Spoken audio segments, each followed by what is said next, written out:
کیجیے گا۔ السلام علیکم غامدی صاحب۔ وعلیکم السلام۔ اینٹی نیٹلزم ایک فلسفہ ہے جس کے ماننے والے یہ سمجھتے ہیں کہ اس دنیا میں بچوں کو پیدا کرنا ایک اخلاقی طور پر غلط کام ہے، کیونکہ یہ دنیا دکھ، تکلیف اور مصیبتوں سے بھری ہوئی ہے۔ ان کے نزدیک کسی نئی جان کو اس تکلیف دہ زندگی میں لانا گویا اس پر ظلم ہے۔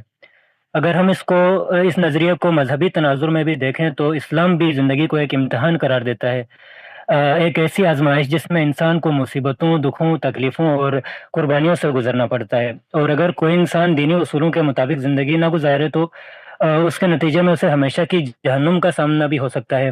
اور اگر ہم اس تصور کو عقلی زاویے سے پرکھیں تو یہ کہنا درست ہوگا کہ اینٹی نیٹلسٹ در حقیقت ایک اخلاقی لحاظ سے بہتر عمل انجام دے رہے ہیں۔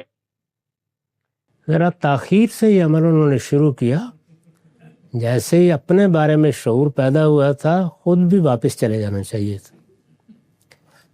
میرے بھائی، جو کچھ بنا ہوا ہے اس کو سمجھ کر آگے چلا جائے گا۔ اس کائنات کے خالق نے ہمیں ایک راستے پر ڈال دیا ہے، وہ فطرت کا راستہ ہے۔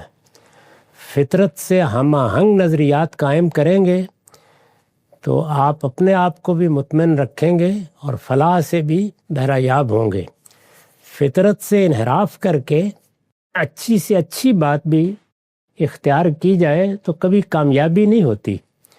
انسان اپنے آپ کو مطمئن کر لے تو کر سکتا ہے، لیکن ناکامی ہی اس کا مقدر بنتی ہے۔ یہ دیکھ لیجئے کہ جو بڑے فلسفی بھی فطرت سے ہم آہنگ نظریہ پیش نہیں کر سکے، اس کی ایک واضح مثال کمیونزم ہے۔ اس میں جذبہ بہت غیر معمولی ہے، اس میں غریبوں کی ہمدردی اور ان کی مدد کے داعیات بھی نظر آتے ہیں، اس میں بظاہر بڑی درد مندی بھی ہے، لیکن جو طریقہ اختیار کیا گیا یا تجویز کیا گیا اس کو فطرت قبول نہیں کرتی۔ تو اللہ تعالیٰ کی فطرت، بنائی ہوئی فطرت کو سمجھ لینا اور اس سے ہم آہنگ ہو کے زندگی بسر کرنا، یہ صحیح طریقہ ہے۔